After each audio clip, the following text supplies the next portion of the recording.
think I've ever said this aloud, but one of my fantasies, if you will, or one of my dreams in life, or one of the things that I think would be really cool, or one of the skills that I really would like to work on is improv. I've always been really drawn to it. That and dancing, particularly salsa dancing.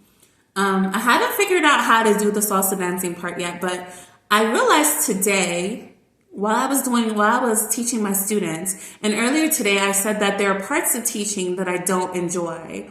And it's the boring parts. It's the parts when I have to deliver a lesson or do it in a specific type of way that I don't like. Like it's boring for me and it's boring for them. And it's like, I would rather be like playing or doing something else that I feel like is more fun.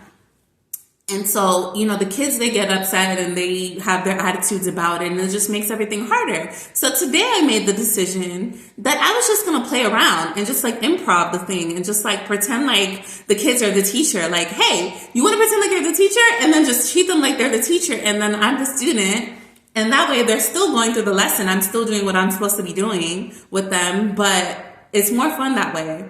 And then just now I was like, hey, wouldn't it be cool if I like treated the kid like he was on a contestant show, and like every right answer, I just like drag it and just make it seem like, oh my God, this week on reading for children, like whatever, like just say everything in an announcer's voice. Like, I was thinking about taking an improv class, but now I can kill two birds with one stone and do my job, get paid, and be doing improv and be practicing my improv.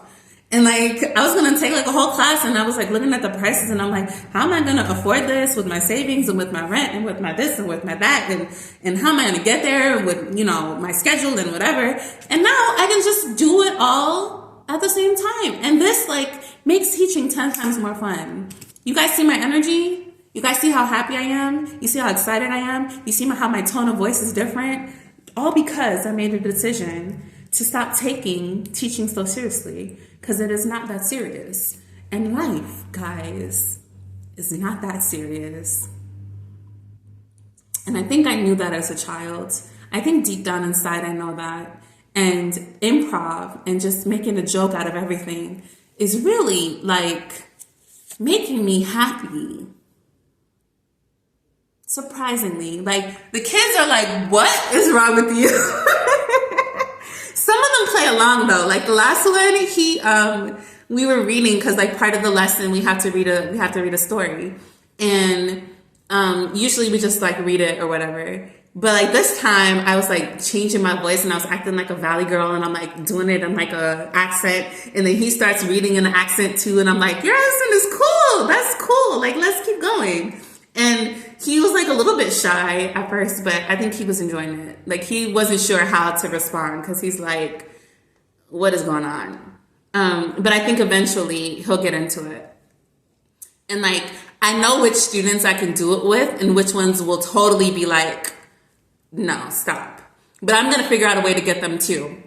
And I want to do an update on the other kid, the one who I feel like is trying to get me fired.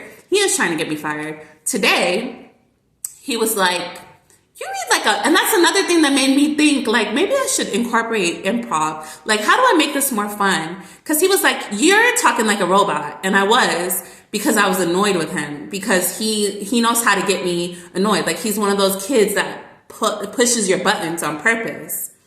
And I was thinking about it, and I'm like, he's a kid. So what does he really get out of that? What would be the function of his behavior? What would he get out of? What would be his reason for pushing my buttons? And it's to get me to see this is not that serious. Why are you taking it so seriously? And maybe he doesn't know that. Maybe he doesn't know that. I think that kids know. So, and the reason I think kids know is because of another student, but I'm going to get back to him. So back to the other one. So tomorrow I'm going to shock the heck out of him, and I'm going to play, are you ready?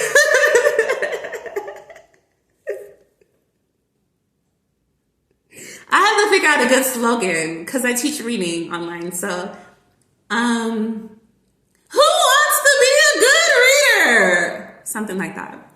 I'm gonna just go crazy with it and see how he responds. And then I'll let you guys know what happens with that. But why I said that they know is because I had this other student, and I think he's Indian. I'm not 100% sure, but he's definitely not from here. He's from another country. And it's like he sees something in me, because this is not the first time that this has happened. I was teaching in person at a school one time, and this little girl, she had just lost her grandmother, and she like burst out crying in the middle of my class and like wanted me to console her, and like just felt so comfortable, just hugging me and telling me about her grandmother. And I'm like, girl, like we didn't even have that type of like relationship. We hadn't built that yet. At least I didn't think we did. But she just like released everything just, about her grandmother, right?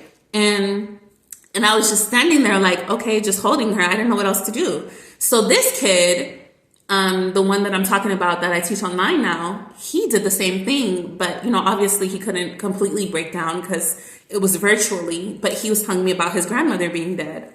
And I don't know if it's that these kids can see, like maybe it's that I remind them of their grandmother, or maybe it's that they can see that my grandmother, that maybe I lost mine too, or whatever. Like there's some sort of connection that they can see. I think it's more so I remind them of their grandmother. Like my energy just is very grandmotherly like to them. And which is great, because that's how I envision myself deep down. I'm that old woman that everybody comes to for advice. That's how I envision myself. I don't always operate like that in the real world, but that's how when I picture myself getting old, that's how I picture myself. Being an old woman with children at my feet, and I'm telling them all the stories about all the crazy stuff that I'm telling you guys about now, that happens in my life. That's how I envision myself when I get older. So it's interesting, these kids, they gravitate towards me in that way. And so this kid, the reason why I said that they know also is because today, at the end of our lesson, like everything was going fine. Like we did it regular. I didn't, do any improv stuff with him. But he was like, he asked me a question. He was like, because he's excited, he likes the spelling part of the lesson. So he was like, can we skip this part and do the spelling instead? And I was like, yeah, cool, we can do that. Just for today though. So then at the end of the lesson, before it was time to sign off, he was like, hey, can I show you something? And I was like, yeah. And he was like, I'm going to write a number down on my board, and I want you to guess the number. And I'm like, okay. So I just thought of my favorite number, which is 7. And I said 7. Do you know that he had 7 written on his board? And I don't mean like, he just pretended or whatever. He wrote the number, put the marker down, held up the board like this, not to show me, but, in front of him, and was like, guess the number. And I said 7, just without even thinking. And he was like, yeah, the number 7. And I was like, get out of here. But I had to go. I couldn't fully like experience the moment. But they know. They know. I think he's more tapped in than he's tapped in. He's tapped in. Because my life path is 7. That's why I'm a 7. His parents are probably some very powerful people in the spiritual realm. He can recognize me. He knows who I am. And so that was freaking awesome. That was awesome. So yeah, anyway, I don't know. I don't know what the title of this is going to be. I just want to share the joy and the excitement with you guys. And I want to stay in this space. So I think this is going to be me. Like this is going to be my new teacher life and role. I'm just going to act crazy and hope the kids can learn something and stop taking it so seriously. And hopefully that trickles into the rest of my life, and I can finally manifest what it is that I want. Anyway, guys, until next time, be well.